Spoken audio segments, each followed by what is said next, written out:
Coordinator mister Deepak Sharma की देखरेख में हमारी workshop low cost science teaching ads का आज सेकेंड डे बहुत खूबसूरती के साथ जो हमें प्रकृति की गोद में ले जाकर जिसकी शुरुआत की गई, जिसके लिए हमने बीडीएस इंटरनेशनल स्कूल से सीसीएस यूनिवर्सिटी की दहलीज से गुजरते हुए जूलॉजी डिपार्टमेंट में अपने प्रयोगों को समझने के लिए एंट्री की। हम अपने सीसीएस यूनिवर्सिटी को आसपास के कॉलेज स्कूल्स के लिए एक रिसोर्स सेंटर बनाए। उन्होंने एक मूवमेंट चालू किया है जहां नेक्स्ट ईयर से हम लोग फिजिकली स्कूल्स को बुलाने वाले हैं।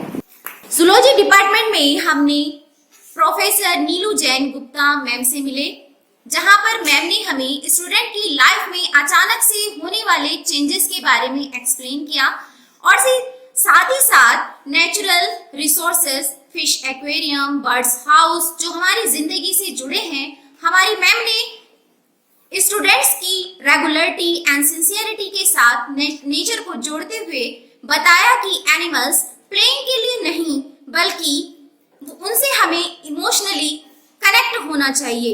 हमें एनिमल्स, बर्ड्स के इमोशन को अगर जानना है तो उसके लिए हमें इमोशनली कनेक्ट होना होगा। मैम ने हमें आज दर हकीकत से रूबरू कराया। तो नेक्स्ट टाइम जब आप आएंगे तो यहाँ पर आपको एक पीकॉक, हम इसको पीकॉक गार्डन बना रहे हैं। एक और चीज तो हम एक एनिमल कैरिकेचर पूरा उन्हीं स्टफ बॉटल्स का बनाने का प्लान कर रहे हैं। बट हाँ तो इसलिए हमारा पूरा प्लान यही है। यहाँ हम एक वो रिटायर हो गए थे करीब 2013 मुझे लोग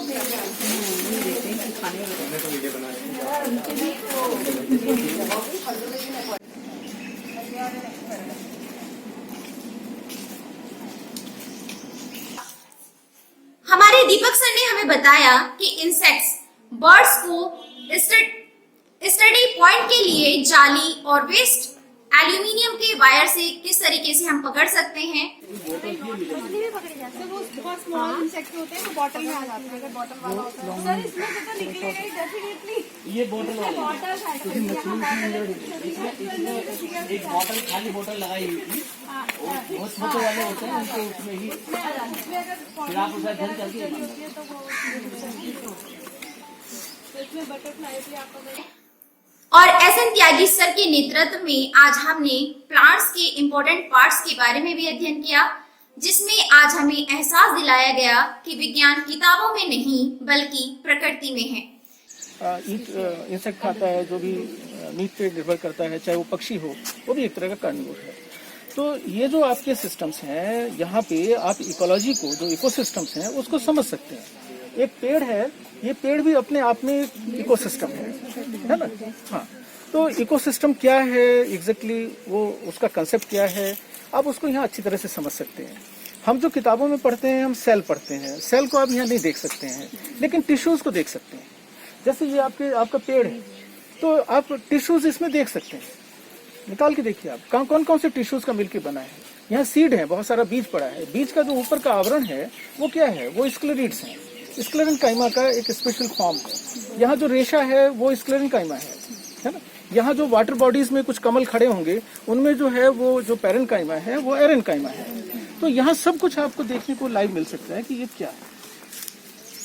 तो ये जो चीजें हैं बहुत सारा जो आपके कोर्स में है, यहाँ जो है परजीवी भी हैं, यहाँ पैरासाइट्स भी हैं, है ना। पैरासाइट्स जो हैं, यहाँ जो है आपका कसकुटा होगा, अमरबेल होगी। यहाँ पे जो है आपके सिम्बियोटिक रिलेशनशिप में भी आपको बहुत कुछ मिलेगा। यहाँ एपिफाइट्स भी मिलेंगे। आप यहाँ देखिएगा, जो गिलोय है वो गिलोय पेड़ों से लटकी हुई है, ठीक है। Is it an epiphyte? No, it is not an epiphyte, है ना। तो ये किस तरह के हैं, जो क्लाइंबर्स हैं, ऊपर से ड्रॉप कर रहे हैं। तो you will see lot of trees, you will see lot of shrubs, you will see lot of climbers also, you will see the grasses also. So it is a combination, मतलब ये पूरा का पूरा जो साइंस है आपकी, जहाँ physics है, केमिस्ट्री है, बायोलॉजी है, सब it is all playing part. विज्ञान प्रकृति की गोद से ऑब्जर्व करके किताबों में जीवित किया गया है। दरअसल इस हकीकत से हमें आज हमारे कोऑर्डिनेटर सीसीएस यूनिवर्सिटी के प्रोफेसर्स ने रूबरू कराया।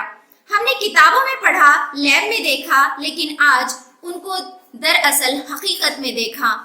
बॉटनी डिपार्टमेंट में जाने का सौभाग्य जब हमें प्राप्त हुआ तो उसमें हमारे प्रोफेसर अजय मलिक सर ने प्लांट्स के बॉटनिकल नेम से परिचित कराया और कुछ स्पेशल प्लांट जैसे केवड़ा, अरलू के बारे में हमें जानकारी दी। हम बॉटनी शब्द सुनते हैं, इसका मतलब हम टैक्सोनॉमी से लेते हैं, है कि आपको इसका नाम आता है या नहीं आता है, इसका नाम क्या है, इसका फैमिली क्या है। कोई भी जो मतलब मैथमेटिक्स का जिसका बैकग्राउंड होता है उसका सबसे पहले बॉटनी के स्टूडेंट से यही आशा रहता है कि मैं इसका नाम पूछूं, ये इसका नाम बताया। अगर इससे नाम नहीं बताया तो इसका मतलब इसे बॉटनी नहीं आती। सीधी सी बात है। इसको जो है डिजिटाइज किए थे सारे प्लांट्स को।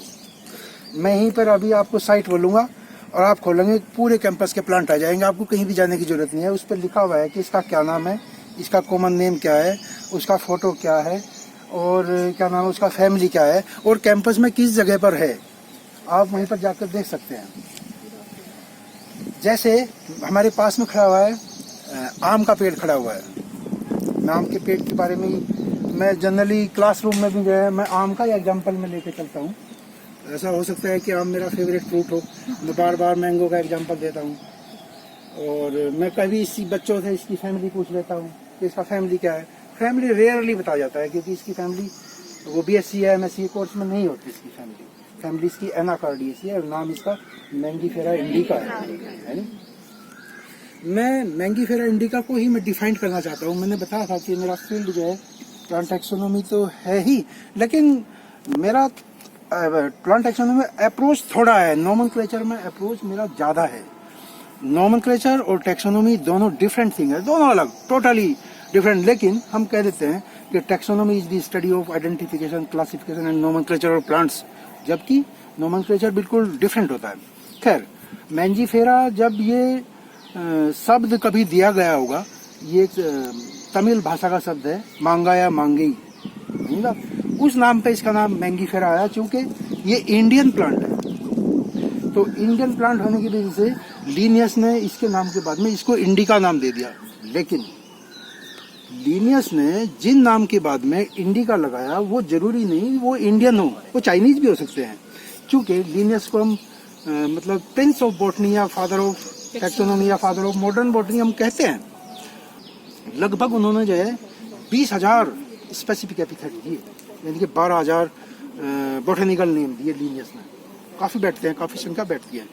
तो लीनियस ने इसका नाम जो है मैंगीफेरा इंडिका दे रहा है। मैंगीफेरा शब्द आया कहाँ से, तमिल भाषा के मांगा या मांगई से उसने उसको लेटिनाइज्ड कर दिया और उसको इंडिका लगा दिया। मैंने बताया कि कई शब्द जो है कई इंडियन प्लांट के पीछे लीनियस ने चाइनीज लगा दिया, कई चाइनीज प्लांट के पीछे लीनियस ने इंडिका लगा दिया।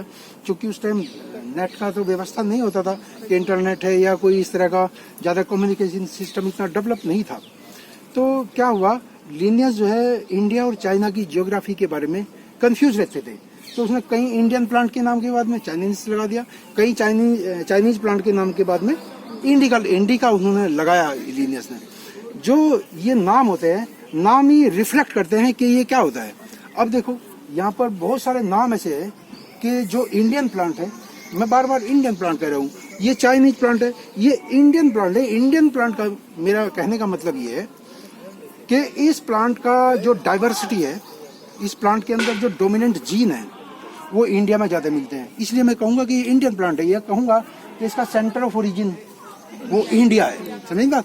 अगर मान लीजिए चलो चाय को मैं अगर लेकर चलता हूँ, फॉर एग्जाम्पल राइस का हम मानते हैं कि वो इंडिया भी है और चाइना भी है, क्योंकि राइस का डाइवर्सिटी चाइना में भी खूब मिलता है, राइस के डोमिनेंट जीन चाइना में भी खूब मिलते हैं, राइस के डोमिनेंट जीन इंडिया में भी खूब मिलते हैं। तो हम कहते हैं कि कंबाइंड है इसका सेंटर, चाइना और इंडिया।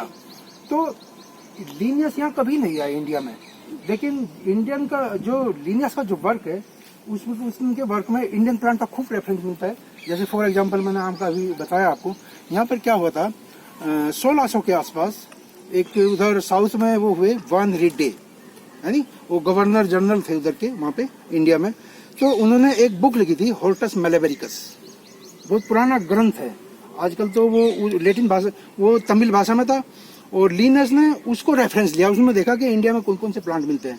तो जो वो उसमें प्लांट मेंशन थे उस भाषा में, तमिल भाषा में, उसने जो है उनको सबको बाइनोमियल बना दिया। साइंटिफिक नेम जिसको कहते हैं, वैज्ञानिक नेम, हमको बाइनोमियल कहना चाहिए, वैसे हम साइंटिफिक नेम भी कह सकते हैं, क्योंकि जो भी बोटेनिकल नेम होता है वो दो शब्दों से मिलकर बना होता है। पहला शब्द जिसको हम कहते हैं जीनस और दूसरा हम कहते हैं स्पीसीज, लेकिन दोनों शब्दों का जूलॉजी में मीनिंग अलग होता है, बॉटनी में मीनिंग अलग होता है। हम कहते हैं जूलॉजी में जेनेरिक नेम कहते हैं या जूलॉजी में हम स्पेसिफिक नेम कहते हैं, लेकिन बॉटनी में हम जेनेरिक एपिथेट या स्पेसिफिक एपिथेट, तभी हम कहते हैं कि बॉटनिकल नोमेनक्लेचर और जूलॉजिकल नोमेनक्लेचर वो जो है वो इंडिपेंडेंट होता है, अलग अलग होता है, क्योंकि कई सारे नाम ऐसे होते हैं। जीनस में फॉर एग्जांपल मैं आपको बताता हूँ, जैसे मोरस जीनस जूलॉजी में भी है, मोरस जीनस बॉटनी में भी है। हम कह देते हैं कि zoological nomenclature is independent of botanical nomenclature. उसके बाद प्रोफेसर वाई विमला मैम से मिले, जहां पर उन्होंने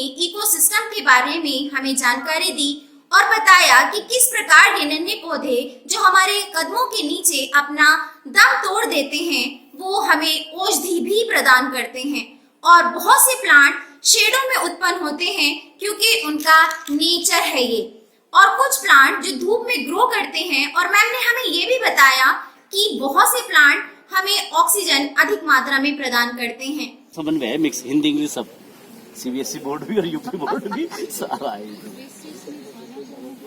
आप मैडम डॉक्टर वाई विमला हैं। में ये भी देखना चाहिए ना कि फूल कब खिलता है। हर फूल इसी टाइम नहीं खिल गया, कुछ तो बहुत सुबह खिल गया, कुछ दोपहर में जाके खिला और कुछ शाम को खिल रहा है। तो ये सब चीजें उन्हें ये नहीं, प्रकृति में जाके तो पता चलेगी। हाँ, और इसके लिए कोई ज्यादा बड़े महंगे खर्चे करने की जरूरत नहीं है, कुछ खर्चा नहीं करना, प्रकृति के पास आना है। प्रकृति के पास आना। तो आज हम इसीलिए प्रकृति के पास घास में कौन कौन से फूल उग जाते हैं, इसके बीच में कौन सी खरपतवार आती है, ये रहा कितनी सुंदर लगती है। हाँ, मिली लोटस, ऑक्सैलिस, ये सब इसी के अंदर मिलेंगे। और इन सब की जो ऐसी खरपतवार आती है, इन सब की मेडिसिनल वैल्यू होती है। अब आप समझ सकते हो बच्चों को कैसे पढ़ाया जा सकता है। बताइए कितना महंगा इंस्ट्रूमेंट की जरूरत है। मेजर्स है, मेजर्स था अभी जो आप देख रहे थे, हाँ, व्हाइट वाला ना, व्हाइट वाला। हाँ, ये सबकी मेडिसिनल वैल्यू होती है, ये जितने भी इसके अंदर आते हैं। ये रहा। नाम मेजर जैसा, लेकिन है तो छोटा सा माइनर सा है। प्रकृति की जो एक साथ रहने का स्वभाव है, अब देखिए कीड़े भी हैं, फूल हाँ, भी हैं, और बीटल्स घूम रही हैं यहाँ, छोटी छोटी घूम रहे हैं, तो कौन किसका, सब एक दूसरे के कोई तो किसी का बीज लेके जा रहा है, कोई किसी का पराग लेके जा रहा है, उसको खाने को पराग का रिवॉर्ड मिल रहा है और परागण हो गया, वो फूल को रिवॉर्ड मिल गया। तो दोनों एक दूसरे से हाँ पूरक भी होते हैं और अपना अपना जो उनका काम है वो मिल रहा है उनको। पूरी अपनी साइकिल भी पूरी हो रही है।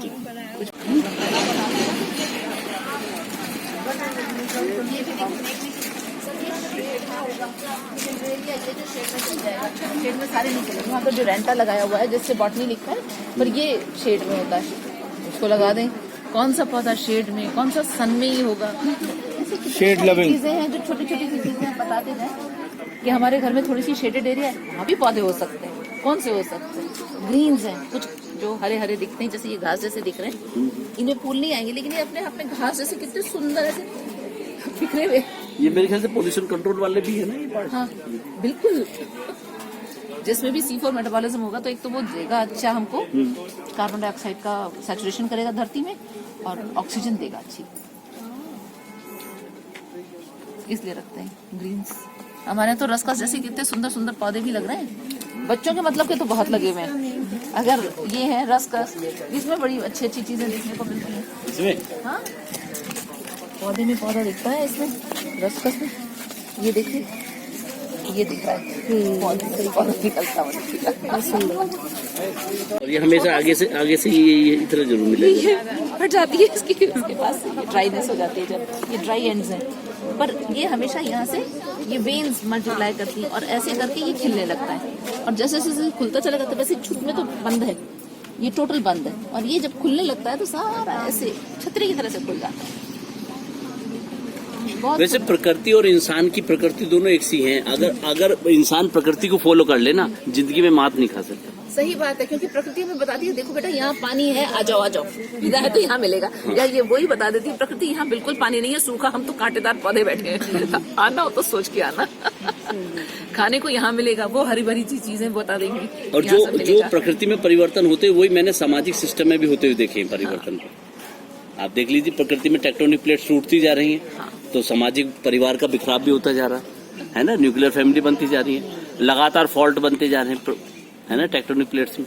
आप नेचर के साथ साथ तो नेचर को ऑब्जर्व करते रहो, आपके सामाजिक सिस्टम का सवाल मिलता रहेगा। नेचर का कंपोनेंट है। हाँ, हम इससे अलग करके अपने आप को जब भी जलते हैं तो हम मात खा जाते हैं, कुछ ना कुछ गड़बड़ वही करते हैं। वही फेलियर होता है।